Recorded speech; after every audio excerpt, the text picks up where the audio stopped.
जिस प्रकार ये बातें हुई, जिस प्रकार एक दूसरे को लताड़ना हुआ, ऐसा जब चलना है तो चुनाव लड़ने में भी एक मर्यादा होती। उस मर्यादा का पालन नहीं हुआ। 1 साल से मणिपुर शांति की राह देख रहा है। चुनाव परिणामों को लेकर खुलकर बोली आरएसएस। कहा, मोदी की चकाचौंध में खो रही भाजपा।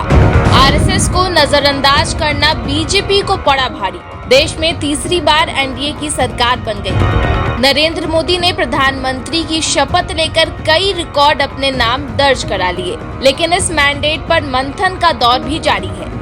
आखिर 400 के नारे के साथ मैदान में उतरी एनडीए 290 पर सीमित क्यों हो गई? आखिर बीजेपी अकेले बहुमत के आंकड़े तक क्यों नहीं पहुंच सकी? इस पर अब आरएसएस ने भाजपा को आईना दिखाया है। पहले मोहन भागवत ने एक कार्यक्रम में कई बातें कह दी। बाद में आरएसएस से जुड़ी पत्रिका ऑर्गेनाइजर में इस हार के कई कारण बताए। एक आरोप भी भाजपा पर लगा कि आरएसएस से किसी नेता ने संपर्क नहीं किया। दरअसल ऐसी चर्चा कई दिनों से चल रही थी कि भाजपा आरएसएस को साथ लेकर नहीं चल रही है, लेकिन ये चर्चा अब सच साबित हुई है और इसका खामियाजा भी भाजपा को उठाना पड़ा है। अकेले दम पर बहुमत के आंकड़े से भी पीछे रह गई।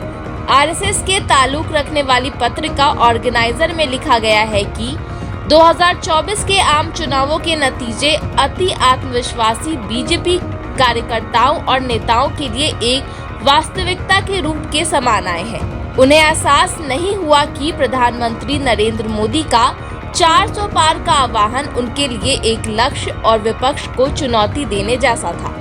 आगे लिखा गया कि भाजपा के कार्यकर्ताओं और नेता जमीन पर अपने एजेंडा को उतारने के बजाय सोशल मीडिया और होल्डिंग तक ही सीमित रह गए। सभी कार्यकर्ता प्रधानमंत्री नरेंद्र मोदी की चकाचौंध में खोए हुए थे। लग रहा था कि बिना मेहनत के 400 का आंकड़ा आराम से पहुंच जाएगा। साथ ही प्रत्याशी के चयन में भी सर्वे नहीं किया गया। 25% से अधिक सीट पर पैराशूट से उम्मीदवार को लाकर उतार दिया, जिन्हें उस क्षेत्र की समस्या की कोई जानकारी भी नहीं थी। अगर बात इससे पहले की करें तो खुद आरएसएस चीफ मोहन भागवत ने भी भाजपा को आईना दिखाया है।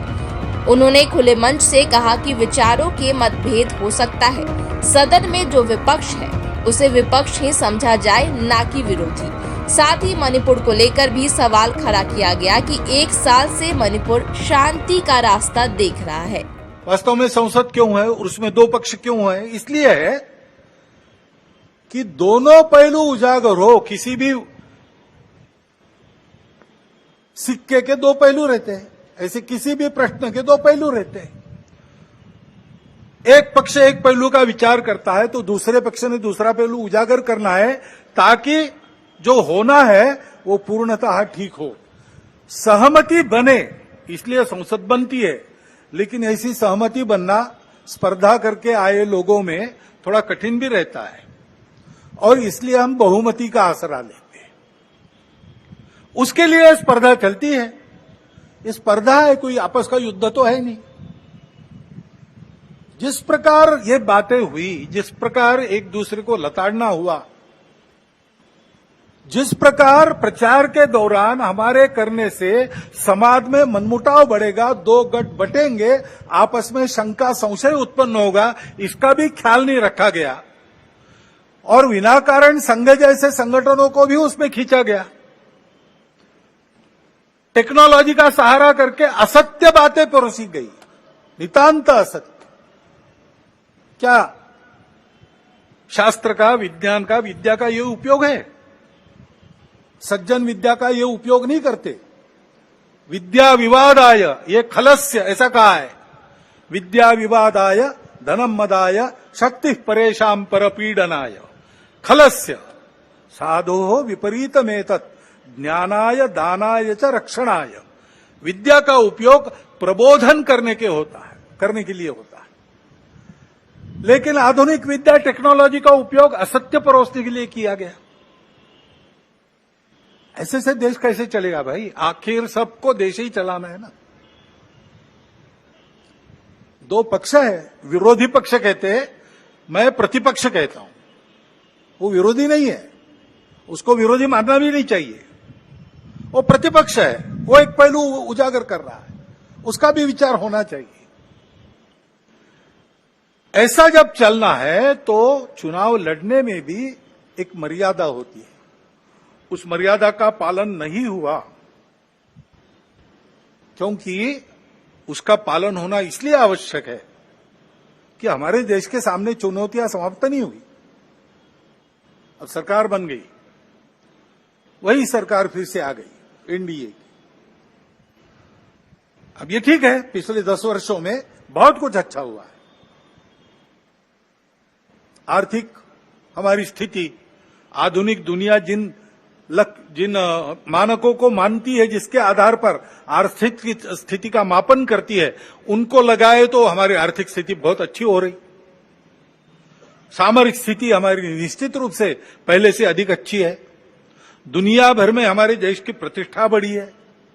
ज्ञान विज्ञान का जो आधुनिक सारा प्रवास और प्रयास है, उसको भी ध्यान में रखकर हमारे परंपरा का ज्ञान जो काल सुसंगत है, उसको साथ लेकर दृष्टि वो रखकर कि वसुधैव कुटुंबकम, और सृष्टि अपनी माता है, हम सृष्टि के विजेता नहीं है, हम सृष्टि के अंग है, वो माता है, उसका दोहन करना है, उसका पोषण होना चाहिए, इस पर ध्यान देना है। उस ढंग से विकास की रीति, उस ढंग से अपने विकास के प्रतिमान हमको बनाने पड़ेंगे। उसके लिए देश में शांति चाहिए। जगह जगह और समाज में कलह ये नहीं चलता। अब 1 साल से मणिपुर शांति की राह देख रहा है, उसके पहले 10 साल शांत रहा। पुराना गन कल्चर समाप्त हो गया ऐसा लगा, और अचानक जो कलह वहां पर उपज गया या उपजाया गया, उसकी आग में अभी तक जल रहा है, त्राही त्राही कर रहा है। कौन उस पर ध्यान देगा? प्राथमिकता देके उसका विचार करना ये कर्तव्य है। समाज में कितनी बातें आ रही, भले घर की महिलाएं शराब पीकर कार चलाती है और नीचे लोगों को रौंद देती है।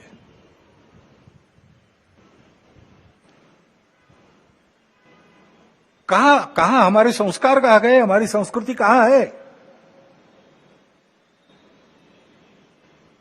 जो संस्कृति अभी तक दुर्जेय सी बनी है, अभी भी उसको कोई नहीं जीत सकता, लेकिन उस संस्कृति के वाहक हम लोग उसकी परवाह रखेंगे तभी। इसलिए समाज में पीढ़ी दर पीढ़ी चलने वाले, संपूर्ण सृष्टि की धारणा करने वाले धर्म के संस्कार, जो संस्कृति हमको सिखाती है, उस संस्कृति के पनपने का, आगे की पीढ़ी तक पहुंचने का प्रश्न खड़ा हो गया है। जिन्होंने उसको त्याग दिया, उनकी स्थिति दुनिया में अच्छी नहीं है। भले ही भौतिक वैभव होगा, परिवार टूट रहे हैं, मन में अशांति है, छोटे बच्चे बंदूक लेकर अपने विद्यालय के सहपाठियों को गोलियों से भून डालते, ऐसी परिस्थितियां आती है। पिताहीन मातृत्व, कितनी बातें हैं। क्या हमको वैसे बनना है? क्या हमको अपना परिवार प्यारा नहीं है? क्या हमारे सगे संबंधी हमारे कुछ नहीं लगते?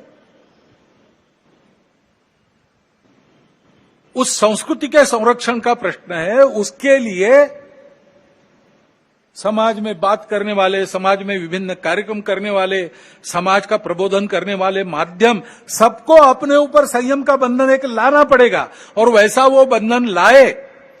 क्योंकि आज के तंत्र में सरकार बहुत सी बातें देखती है, उसके लिए भी सरकारों को प्रावधान करने पड़ेंगे।